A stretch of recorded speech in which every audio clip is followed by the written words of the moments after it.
Thrissur literary ഫോറവും Cheroor Sahithi സാംസ്കാരിക കേന്ദ്രവും നമ്മുടെ നാട്ടിലെ സാംസ്കാരിക പ്രസ്ഥാനങ്ങളിൽ ഇന്ന് ഏറ്റവും ശ്രദ്ധേയമായ സംഘടനയായിട്ട് വളർന്നിട്ടുണ്ട്. കഴിഞ്ഞ 5 വർഷത്തെ പ്രവർത്തനങ്ങളുണ്ട്. തൃശ്ശൂരിലെ ഏറ്റവും സമഗ്രമായ എഴുത്തുകാരുടെ, സാഹിത്യകാരന്മാരുടെ, സാംസ്കാരിക പ്രവർത്തകരുടെയൊക്കെ വലിയ സംഘടനയായിട്ട് വളരുവാനും മികച്ച രീതിയിൽ സാംസ്കാരിക പ്രവർത്തനങ്ങൾ സംഘടിപ്പിച്ചുകൊണ്ടും ഇടപെടലുകൾ നടത്തിക്കൊണ്ടും മുന്നേറുവാനായിട്ട് നമ്മൾക്ക് കഴിഞ്ഞിട്ടുണ്ട്. ഈ സംഘടനയുടെ ഏറ്റവും വലിയ പ്രത്യേകത ഇതിൽ 400ഓളം എഴുത്തുകാർ ഉണ്ട് എന്ന് മാത്രമല്ല, ഇത് നയിക്കുന്നവരിൽ നമ്മുടെ ജില്ലയിലെ പ്രധാനപ്പെട്ട എഴുത്തുകാരെല്ലാവരും മുന്നിലുണ്ട് എന്നുള്ളതാണ്. ഇത് രാഷ്ട്രീയപരമായിട്ടോ മതപരമായോ ജാതീയപരമായോ യാതൊരു ഇടപെടലുകളും ഇല്ല എന്നുള്ളതാണ് ഈ സംഘടനയുടെ പ്രത്യേകതയായിട്ട് കാണേണ്ടത്. ഒരു പക്ഷേ ഇതിൻ്റെ വളർച്ചയ്ക്കും അതൊരു പ്രധാന കാരണം ആയിട്ടുണ്ട്. ഈ സംഘടനയുടെ നേതൃത്വത്തിൽ കഴിഞ്ഞ 4 വർഷമായിട്ട് ശ്രദ്ധേയമായ ചില പുരസ്കാരങ്ങൾ നമ്മൾ നൽകുന്നുണ്ട്. ഇത് 5ാം വർഷമാണ്. അത് നമുക്ക് തന്നെ ഏറ്റവും പ്രിയപ്പെട്ട കവിയും സാഹിത്യ അക്കാദമിയുടെ മുൻ പ്രസിഡന്റും ഒക്കെ ആയിരുന്ന യൂസഫ് അലി കേച്ചയുടെ പേരിലാണ് അവാർഡുകൾ ഒരെണ്ണം നൽകിക്കൊണ്ടിരുന്നത്. അതുപോലെ വിവർത്തന സാഹിത്യകാരനും 100-ലധികം പുസ്തകങ്ങൾ മലയാളത്തിൽ പരിചയപ്പെട്ടിട്ടുള്ളതുമായ KP ബാലേന്ദ്രൻ സാറിന് സ്മരണയ്ക്കായിട്ട്, അദ്ദേഹം ലിറ്റററി ഫോറത്തിൽ ഉണ്ടായിരുന്ന ആളാണ്, അദ്ദേഹത്തിൻ്റെ സ്മരണയ്ക്കായിട്ടാണ് KP ബാലേന്ദ്രൻ സ്മാരക സമഗ്ര സംഭാവന പുരസ്കാരവും ഏർപ്പെടുത്തിയിട്ടുള്ളത്. അത് സാഹിത്യത്തിലും ഇതര സാംസ്കാരിക മേഖലയിലുമുള്ള അവരുടെ സംഭാവനകൾ കണക്കിലെടുത്താണ് നമ്മൾ നൽകാറുള്ളത്. അതുപോലെ ഈ വർഷം മുതൽ പുതിയൊരു പുരസ്കാരം കൂടി ഏർപ്പെടുത്തുകയുണ്ടായി. അത് CP പോൾ ചുങ്കത്ത് സ്മാരക സാഹിത്യ പുരസ്കാരമാണ്. അദ്ദേഹം നമുക്ക് അത്ര പരിചിതനായ ഒരു എഴുത്തുകാരനല്ല, വ്യവസായി എന്നുള്ളതിൽ മാത്രം നമ്മൾ അറിയുന്ന ആളാണ് നമ്മുടെ ചുങ്കത്ത് ജൂലറി പോളായിട്ട്. പക്ഷേ അദ്ദേഹം ഒരു എഴുത്തുകാരൻ കൂടി ആയിരുന്നു എന്നുള്ളത് മരണാനന്തരം മാത്രമാണ് ലോകത്തിന് ബോധ്യപ്പെട്ടത്. 3-4 പുസ്തകങ്ങളോളം, പ്രത്യേകിച്ച് തൃശ്ശൂരിൻ്റെ സ്ഥലനാമ ചരിത്രങ്ങളെ കുറിച്ച് 3 പുസ്തകവും 1 പുസ്തകം കഥകൾ ആയിട്ട് അദ്ദേഹം എഴുതിയ ശേഷമാണ് ഈ അടുത്ത കാലത്ത് അദ്ദേഹം മരിച്ചത്. അദ്ദേഹത്തിൻ്റെ ട്രസ്റ്റാണ് ആ അവാർഡിനുള്ള മറ്റു കാര്യങ്ങൾ ചെയ്തു തരുന്നത്. അപ്പം അദ്ദേഹത്തിൻ്റെ സ്മാരകമായിട്ട് CP പോൾ ചുങ്കത്ത് സ്മാരക പുരസ്കാരവും ഈ വർഷം തൊട്ട് നൽകുന്നുണ്ട്. അങ്ങനെ 4 പേർക്കാണ് ഈ വർഷം മുതൽ തൃശ്ശൂർ ലിറ്റററി ഫോറം നൽകുന്ന പുരസ്കാരങ്ങൾ ഏർപ്പെടുത്തിയിട്ടുള്ളത്. ഈ വർഷത്തെ പുരസ്കാരങ്ങളുടെ പ്രഖ്യാപനമാണ് അടുത്ത് നടക്കുന്നത്. എൻ്റെ പേര് K ഉണ്ണികൃഷ്ണൻ എന്നാണ്. ഞാൻ കഥാകൃത്താണ്, തൃശ്ശൂർ ലിറ്റററി ഫോറം പ്രസിഡന്റാണ്. എന്നോടൊപ്പമുള്ളത് MD രാജേന്ദ്രൻ, നിങ്ങൾക്ക് ഏവർക്കും പരിചയമുള്ള ആളാണ്, ഗാനരചയിതാവും കവിയുമാണ്. കഴിഞ്ഞ വർഷത്തെ യൂസഫ് അലി കേച്ചയുടെ പുരസ്കാര ജേതാവും കൂടിയാണ് MDR. മറ്റൊന്ന് K രഘുനാഥൻ സാറാണ്, എഴുത്തുകാരനാണ്, നോവലിസ്റ്റാണ്, അക്കാദമി പുരസ്കാരം ജേതാവാണ്. മറ്റൊരാൾ ശ്രീ ഷാജു പുതൂരാണ്, അദ്ദേഹവും എഴുത്തുകാരനാണ്. ഇത് കൂടാതെ ഇന്നിവിടെ പത്രസമ്മേളനത്തിൽ പങ്കെടുക്കേണ്ടിയിരുന്ന ഡോക്ടർ സരസ്വതി ബാലകൃഷ്ണൻ, ഞങ്ങളുടെ തന്നെ സാംസ്കാരിക കേന്ദ്രമായ സാഹിതിയുടെ ചെയർമാൻ കൂടിയാണ്. മറ്റൊരാൾ ഡോക്ടർ സെബാസ്റ്റ്യൻ ജോസഫ്, മറ്റൊരാൾ ഡോക്ടർ പള്ളിപ്പുറം മുരളി. ഇങ്ങനെ 7 അംഗ കമ്മിറ്റിയാണ്, ജഡ്ജിങ് കമ്മിറ്റിയാണ് ഈ വർഷത്തെ പുരസ്കാര ജേതാക്കളെ തിരഞ്ഞെടുത്തത്. മറ്റു 3 പേർക്ക് അസൗകര്യമുള്ളതുകൊണ്ട് വന്നിട്ടില്ല. ഞങ്ങൾ 4 പേരും ഇന്ന് ഇവിടെ ഹാജരാണ്. ഈ പുരസ്കാരങ്ങളുടെ പ്രഖ്യാപനമാണ് അടുത്തത്. അത് ആദ്യത്തെ പുരസ്കാരങ്ങൾ പ്രഖ്യാപിക്കുന്നത് നമ്മുടെ 2 പുരസ്കാരങ്ങൾ, ഒന്ന് യൂസഫ് അലി കേച്ചരി പുരസ്കാരവും മറ്റൊന്ന് CP പോൾ ചുങ്കത്ത് സ്മാരക പുരസ്കാരം പ്രഖ്യാപിക്കുന്ന K രഘുനാഥ് സാറാണ്. ഞാൻ സാറിനെ ക്ഷണിക്കുക.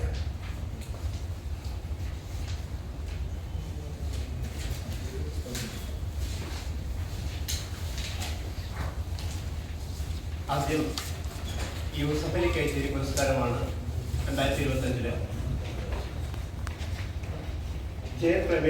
ഡോക്ടർ ജെ പ്രമീള ദേവിയുടെ കവിതകൾ എന്ന ഗ്രന്ഥത്തിലാണ് തീരുമാനിച്ചിരിക്കുന്നത്. അടുത്ത അവാർഡ് CP പോൾ ചുങ്കത്ത് സ്മാരക സാഹിത്യ പുരസ്കാരം 2025 അത് അഭിനേത്രിയും എഴുത്തുകാരിയുമായ ശ്രീമതി ജോളി ചെറിയത്തിൻ്റെ നിന്ന് കത്തുന്ന കടലുകൾ എന്ന ഗ്രന്ഥവും.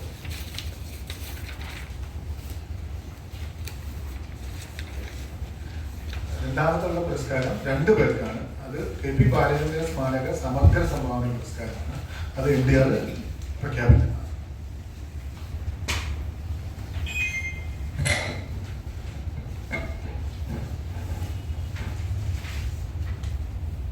KP ബാലചന്ദ്രൻ സ്മാരക സമഗ്ര സംഭാവന പുരസ്കാരം 2025 എഴുത്തുകാരനും പത്രപ്രവർത്തകനുമായ ശ്രീകാന്ത് കോട്ടക്കൽ.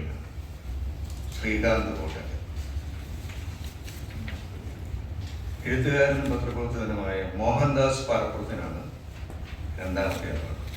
അങ്ങനെ KP ബാലചന്ദ്രൻ സ്മാരക സമഗ്ര സംഭാവന പുരസ്കാരങ്ങൾ ഇവർക്ക് രണ്ടുമാണ്, ശ്രീകാന്ത് കോട്ടക്കലിനും മോഹൻദാസ് പാറപ്പുറത്ത്.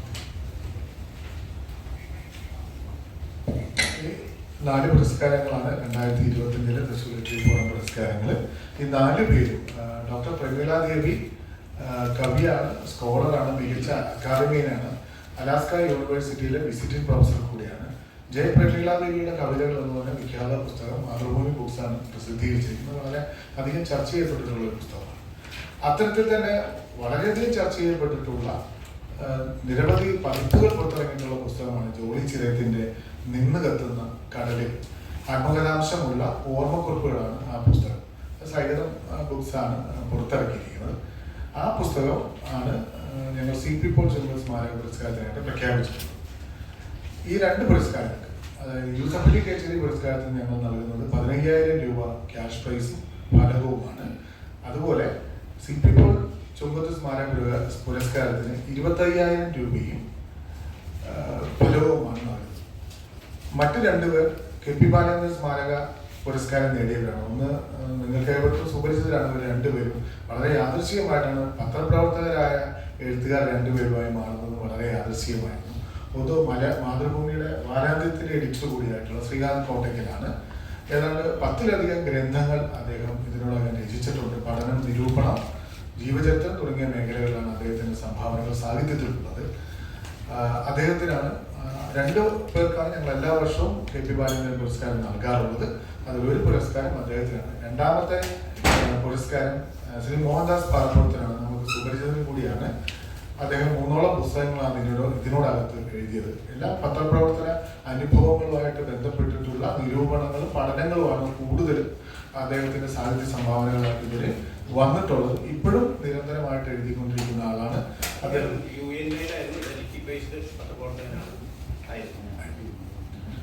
ഈ 2 പേരും ഇതിന്റെ പുരസ്കാര തുക 10,000 രൂപ വീതമാണ് നമ്മൾ നൽകുന്നത്. കൂടാതെ ഫലകവും ഇവർക്ക് ഉണ്ട്. ഞങ്ങൾ ഈ പുരസ്കാരങ്ങൾ നൽകുന്ന എല്ലാ വർഷവും സംഘടിപ്പിക്കുന്ന പരിപാടിയുടെ പേര് അക്ഷരീയം എന്നാണ്. ആ പരിപാടിയുടെ പേര് കഴിഞ്ഞ 4 വർഷവും അക്ഷരീയം സാഹിത്യ അക്കാദമിയിൽ വെച്ച് നമ്മൾ വളരെ വിപുലമായിട്ട് സംഘടിപ്പിക്കുന്നത്. അക്ഷരീയം പരിപാടിയിൽ വെച്ചാണ് ഈ പുരസ്കാരങ്ങൾ ഞങ്ങൾ വിതരണം ചെയ്യുന്നത്. ഇത്തവണയും പുരസ്കാരങ്ങൾ സമർപ്പിക്കുന്നത് അക്ഷരീയം പരിപാടിയിലാണ്. നോട്ടീസ് ഞങ്ങൾ തന്നിട്ടുണ്ട്. മെയ് 24-ാം തീയതി 2 മണി മുതൽ സാഹിത്യ അക്കാദമി സംഘടിപ്പിക്കുന്ന അക്ഷരീയം പരിപാടി വെച്ച് പുരസ്കാരങ്ങൾ സമർപ്പിക്കും. മലയാളത്തിലെ ഏറ്റവും പ്രമുഖരായിട്ടുള്ള 35-ൽ പരം എഴുത്തുകാരാണ് ആ പരിപാടിയിൽ പങ്കെടുക്കുന്നത്. നോട്ടീസിൽ വളരെ ഒരു 20-22 പേരുടെ പേരാണ് വെച്ചിരിക്കുന്നതെങ്കിലും ഇനിയും KG ശങ്കരപ്പിള്ള സാറിന്റെ അടക്കം പേര് അതിനകത്ത് വരാനുണ്ട്. 35-ൽ പരം എഴുത്തുകാരാണ് പങ്കെടുക്കുന്നത്. സാംസ്കാരിക സംഗമമായിട്ടാണ് അക്ഷരീയം നമ്മൾ നടത്താറ്. MK സാനുമാഷാണ് ഇത്തവണത്തെ അക്ഷരീയം ഉദ്ഘാടനം ചെയ്യുന്നത്.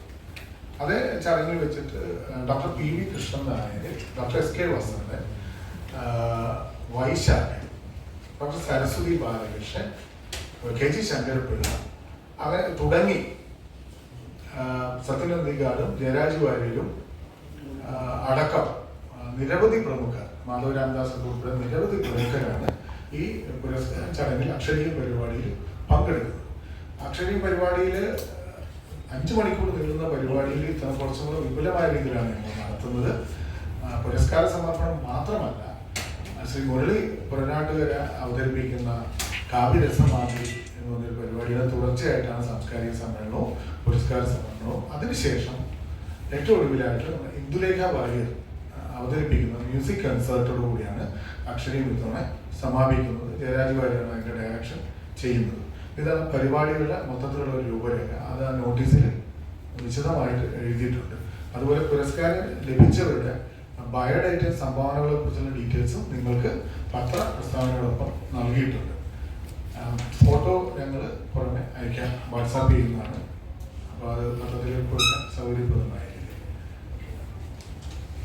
ഈ പൈസയൊക്കെ കമ്മിറ്റി വഴിയാണോ അതോ സ്പോൺസർഷിപ്പാണ്? ഒരെണ്ണം സ്പോൺസർഷിപ്പാണ്. ചുങ്കത്ത് പുരസ്കാരം മാത്രമാണ് അവർ നമുക്ക് നൽകിയിട്ടുള്ളത്.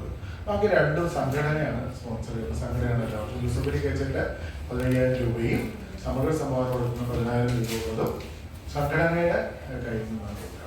ഇത്തവണ ചുങ്കത്ത് പുരസ്കാരം മാത്രമാണ് അവർ സ്പോൺസർഷിപ്പ്. ഫോട്ടോ അയച്ചു തരാം. വാട്സാപ്പിൽ ലൂയിലേക്ക് അയച്ചു കൊടുക്കുന്നുണ്ട്. നിങ്ങൾക്ക് കൂടി ഷെയർ ചെയ്യാനായിട്ട് ഇത് വിതരണം ചെയ്തിട്ടുണ്ട്. ബയോഡാറ്റ ഉണ്ട്. പക്ഷെ ഇതിന് ഫോട്ടോ ഇപ്പോൾ ക്ലാരിറ്റി കുറവായിരിക്കും. അയച്ചു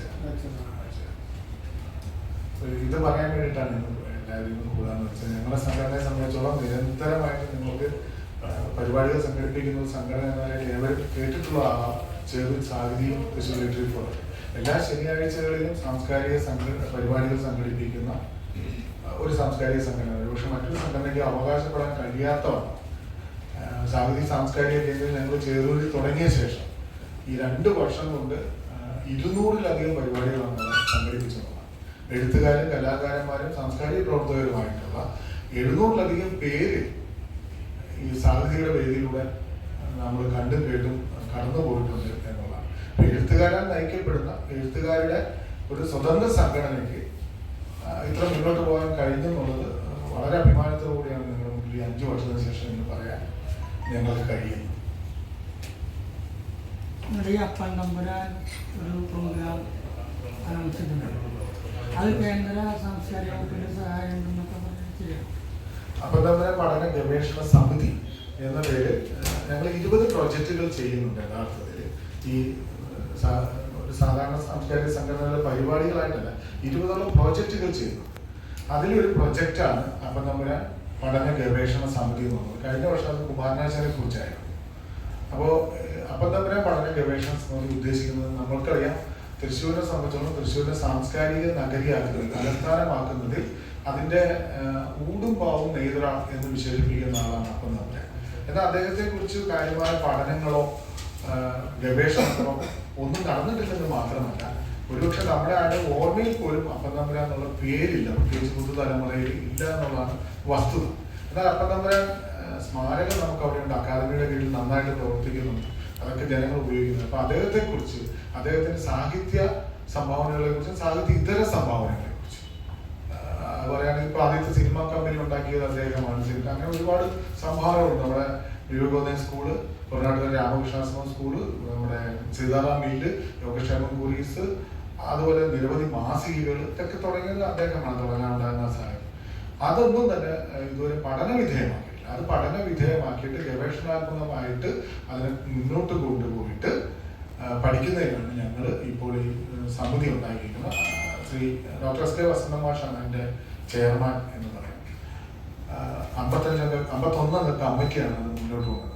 ഞങ്ങൾ ഉദ്ദേശിക്കുന്നത് ഇത്രയേ ഉള്ളൂ. പൂർണ്ണമായും പഠന വിധേയമാക്കിയിട്ട് അപ്പൻ തമ്പുരാനെ കുറിച്ചുള്ള അപ്പൻ തമ്പുരാൻ ഇതുവരെ നടത്തിയിട്ടുള്ള രചനകളുടെ പ്രസിദ്ധീകരിക്കാത്തതും അല്ലാത്തതുമായിട്ടുള്ള രചനകളുടെ ഒരു ഓളിയം പുസ്തകം.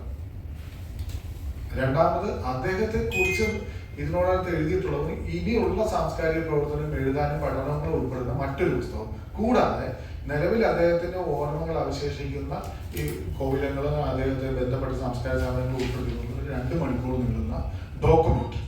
ഇത്രയുമാണ് 2 വർഷം നിൽക്കുന്ന ഈ പ്രൊജക്റ്റിലൂടെ ഞങ്ങൾ ഉദ്ദേശിക്കുന്നത്. അത് പൊതുജനങ്ങൾക്ക് സൗജന്യമായിട്ട് കിട്ടണം. അതിനു വേണ്ടിയിട്ട് 70ഓളം പരിപാടികളാണ് ജില്ലയുടെ പല ഭാഗത്തുമായിട്ട് ഞങ്ങൾ പ്ലാൻ ചെയ്തിരിക്കുന്നത്. കോളേജുകൾ, സ്കൂളുകൾ, സാംസ്കാരിക സ്ഥാപനങ്ങൾ ഒക്കെ ബന്ധപ്പെട്ടുകൊണ്ട് 70ഓളം പരിപാടികളാണ് 2 വർഷം കൊണ്ട് പ്ലാൻ ചെയ്തിരിക്കുന്നത്. എറണാകുളവും തിരുവനന്തപുരവും ഡൽഹിയും തൃപ്പൂണിത്തുറയും മാത്രമാണ് ഓരോ പരിപാടികൾ, സെമിനാറുകൾ തൃശ്ശൂർ കൂടാതെ നമ്മൾ ഇതുവരെ പ്ലാൻ ചെയ്തിരിക്കുന്നത്. ബാക്കി എല്ലാ പരിപാടികളും തൃശ്ശൂരാണ്.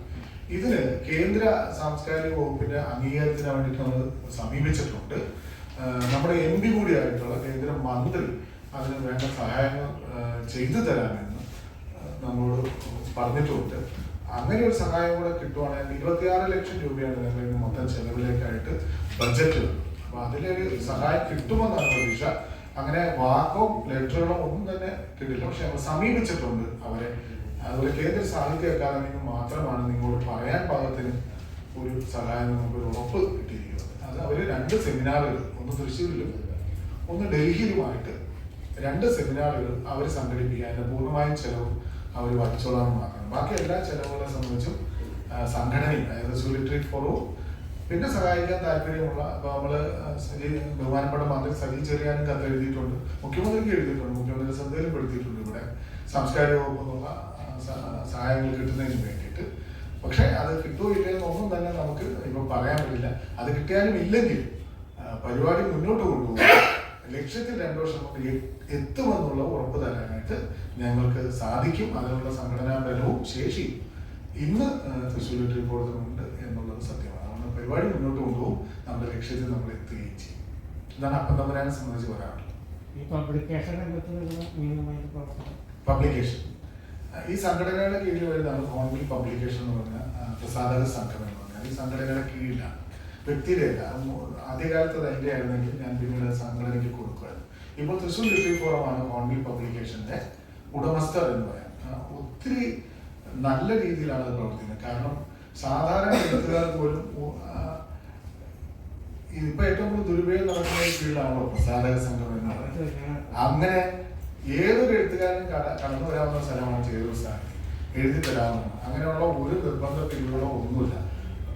നമ്മളവിടെ ചിലര് ചെയ്യുന്നവരുണ്ട്. ഇപ്പോൾ പ്രസിഡന്റ് ബില്ല് എത്രയാണെന്ന് കൊടുക്കുന്നവരുണ്ട്, അതില്ലാത്തവരും ഉണ്ടാകാം. പക്ഷെ പരമാവധി എഴുത്തുകാർക്ക് വേണ്ടിയിട്ട് അവരുടെ പുസ്തകങ്ങൾ പ്രസിദ്ധീകരിക്കുന്നതിന് വേണ്ടിയിട്ട് ഉള്ള ഒരു സ്ഥാപനമായിട്ട് നിലവിൽ അത് മാറിയിട്ടുണ്ട്. ഭാവിയിൽ ഒരു പക്ഷേ അത് SPCS മോഡലിൽ ഒരു സാംസ്കാരിക സഹകരണ സംഘമായിട്ട് മാറേണ്ടതുണ്ട്. അതിന്റെ പ്രാരംഭ വർക്കാണ് ഈ ഹോൺബിൽ പബ്ലിക്കേഷനിലൂടെ നമ്മളിപ്പോൾ നടപ്പാക്കുന്നത്. ഏതാണ്ട് 200-ലധികം ടൈറ്റിലുകൾ ഇതിനോടകം നമ്മൾ പ്രസിദ്ധീകരിച്ചിട്ടുണ്ട്. അത് കൊടിയ നഷ്ടമായതുകൊണ്ടും കയ്യിൽ നിന്ന് ഒരുപാട് പണം പോകുന്നതുകൊണ്ടുമാണ് ഞാനത് സംഘടനയ്ക്ക് കൊടുത്തതെന്നുള്ളതാണ് വസ്തുത. അത് എളുപ്പമല്ല. പക്ഷെ അത് സംഘടന വളരെ ഭംഗിയായിട്ട് കൊണ്ടുവരുന്നത്. അപർണ ബാലകൃഷ്ണൻ, കൽപ്പറ്റ ബാലകൃഷ്ണന്റെ മകൾ അപർണ ബാലകൃഷ്ണൻ ഇപ്പോൾ അതിന്റെ മാനേജിങ് എഡിറ്റർ. ഡോക്ടർ പള്ളിപ്പുറമുള്ളയാണ് എൻ്റെ ചീഫ് എഡിറ്റർ. ഞാനാണ് എൻ്റെ ഇപ്പോഴത്തെ എഡിറ്റർ എന്ന് പറയുന്നത്. അതുപോലെ ഈ നമ്മുടെ ഈ സംഘടന തുടങ്ങിയ ശേഷം ഈ ഹോൺബിൽ പബ്ലിക്കേഷനിലൂടെ പുതിയ ഏതാണ്ട് 40-ലധികം എഴുത്തുകാരുടെ പുസ്തകങ്ങൾ പബ്ലിഷ് ചെയ്യാൻ കഴിഞ്ഞു എന്നുള്ളതാണ്. ഇതിലൊന്നും പണപരമായ ഇടപാടുകൾ ഇല്ല എന്നുള്ളതാണ്. ആ സംഘടനയിൽ വരുന്നു എന്നുള്ളത് കൊണ്ട് തന്നെ മിക്കവാറും ഏകദേശം 90% സൗജന്യമായിട്ട് തന്നെയാണ് പ്രസിദ്ധീകരിക്കുന്നത്. പിന്നെ അത് എങ്ങനെ സർവൈവ് ചെയ്യുമെന്ന് വെച്ചാൽ ഞങ്ങൾ തന്നെ അവരുടെ സോഷ്യൽ മീഡിയ ആണല്ലോ എല്ലാ മാർക്കറ്റിംഗിന്റെ അടിസ്ഥാനം. അപ്പൊ നമ്മൾ അവരോട് റിക്വസ്റ്റ് ചെയ്യുന്ന വെച്ചാൽ അവരൊരു 500 പുസ്തകമെങ്കിലും അവരുടെ ആ സ്വാധീനം ഉപയോഗിച്ച് സോഷ്യൽ മീഡിയ വഴി ഒന്ന് വിറ്റ് തരണം എന്നാണ്. ചിലത് ചെയ്യാറുണ്ട്, ചിലര് അത് അങ്ങനത്തെ അത്രയും വരാറുമില്ല. അങ്ങനെ ചെയ്താലുള്ള ഗുണം എന്ന് വെച്ചാൽ വിൽപ്പനയിലൂടെ കിട്ടുന്ന പണത്തെ അടുത്ത പുസ്തകം പ്രസിദ്ധീകരിക്കാൻ നമുക്ക് കഴിയുമെന്നുള്ളതാണ്. എന്നിരുന്നാലും വലിയ പ്രശ്നങ്ങളൊന്നും ഇല്ലാതെ, വലിയ ആരോപണങ്ങളോ ഇത്തരത്തിൽ ചൂഷണമോ ഒന്നുമില്ലാതെ വളരെ സ്ട്രെയിറ്റ് ആയിട്ട് ആ സംവിധാനത്തെ ഈ കഴിഞ്ഞ 5-6 വർഷമായിട്ട് വളരെ വിജയകരമായിട്ട് മുന്നോട്ട് കൊണ്ടുപോകാനായിട്ട് കഴിഞ്ഞിട്ടുണ്ട്. ഇപ്പൊ അത് എഴുത്തുകാരുടെ മാത്രം ഒരു സ്ഥാപനമായി മാറി എന്നുള്ളൊരു പ്രത്യേകതയുണ്ട്. അപ്പൊ എഴുത്തുകാർക്ക് തീരുമാനിക്കാന്നുള്ളതാണ്, അവരുടെ ഇഷ്ടത്തിന് വിട്ടുകൊണ്ട്. ഇപ്പൊ സാഹിത്യ ചേരുവയിൽ വന്നു കഴിഞ്ഞാൽ അവിടെയാണ് ഇതിന്റെ എല്ലാ ആസ്ഥാനം. അത്തരത്തിൽ പ്രസിദ്ധീകരിക്കാനായിട്ട് അവർക്ക് എത്തരത്തിൽ വേണേലും സമീപിക്കാം എന്നുള്ളതാണ്. അംഗങ്ങൾക്ക് കുറച്ചും കൂടി പ്രയോറിറ്റി നമ്മൾ കൊടുക്കാറുണ്ട്. അല്ലാതെ പുസ്തകങ്ങൾ വരാറുണ്ട്. 200ഓളം പുസ്തകങ്ങൾ ഇതിനോടകത്ത് പ്രസിദ്ധീകരിച്ചിട്ടുണ്ട്. സിമ്പിൾ പ്രൊസീജിയർ വരിക എന്നുള്ളതാണ്. നമ്മൾ എല്ലാ ആഴ്ചയിലും ശനിയാഴ്ച അവിടെ പരിപാടികൾ സംഘടിപ്പിക്കാറുണ്ട്. വലിയ സാംസ്കാരിക പരിപാടികളാണ്. ശനിയാഴ്ച ഉണ്ട്, മുടക്കമില്ലാതെ അത് വരിക, പങ്കെടുക്കുക എന്നുള്ളത്. 1000 രൂപയാണ് ലൈഫ് ടൈം അംഗത്വ ഫീസായിട്ട് നമ്മൾ വാങ്ങാറുണ്ട്. 400-ലധികം മെമ്പർമാർ ഇതിനോടകത്തുണ്ട്. വേറെ മറ്റു ഫീസുകളോ പിരിവുകളോ ഒന്നുമില്ല. ആരെങ്കിലും തരുന്നു എന്ന് പറഞ്ഞാൽ നമ്മൾ ആരും എത്തിക്കാറൊന്നുമില്ല. ഇപ്പൊ അക്ഷരീയം വലിയ ചെലവുള്ള പരിപാടി സ്പോൺസർമാർ തരുന്നതുകൊണ്ട് ഒന്നും ആകില്ല. അങ്ങനെ വരുമ്പോൾ നമുക്ക് തന്നാലും മേടിക്കില്ല എന്നല്ല, മറിച്ച് നിർബന്ധ പിരിവുകളില്ല. അതുപോലെ 1000 രൂപ കൊടുത്തു കഴിഞ്ഞാൽ അവർക്ക് ആജീവനാന്ത മെമ്പർഷിപ്പാണ്. മറ്റു പിരിവുകളൊന്നും അതുമായിട്ട് ബന്ധപ്പെട്ട് ഇല്ല എന്നുള്ളതാണ്. എഴുത്തുകാരനോ കുറഞ്ഞ പക്ഷം നല്ല വായനക്കാരനോ ആയിരിക്കണം എന്നതിനെ വെക്കാറുണ്ട്. എല്ലാവരും എഴുത്തുകാരാകാൻ പറ്റില്ലല്ലോ. ചിലർ സാംസ്കാരിക പ്രവർത്തകർ മാത്രമാകുന്നുണ്ട്. ഒരു നിഷ്കർഷ വെക്കാറുണ്ട്. പൂർണ്ണസമയ രാഷ്ട്രീയ പ്രവർത്തകരെ അതിന് ആരാന്ന് പറഞ്ഞാൽ നമ്മൾ അനുവദിക്കാറില്ല.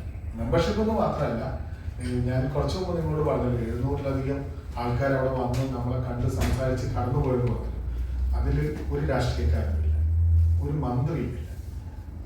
അത് മറ്റൊന്നും കൊണ്ടല്ല, അവർക്ക് കഴിവ് കുറവുണ്ടെന്നോ ഒന്നും കൊണ്ടല്ല.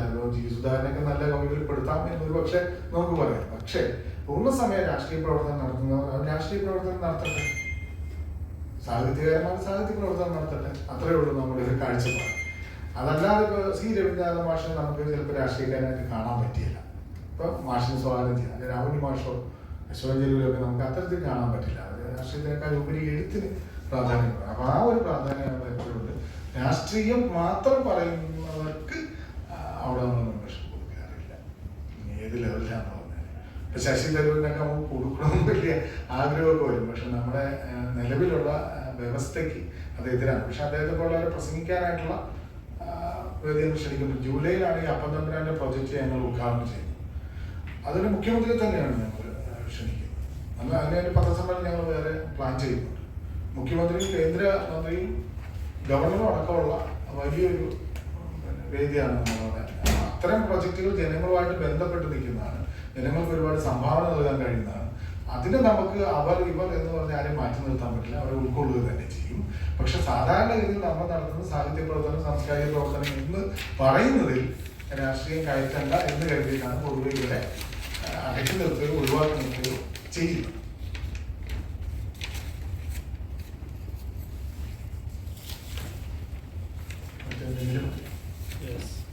ഓക്കെ.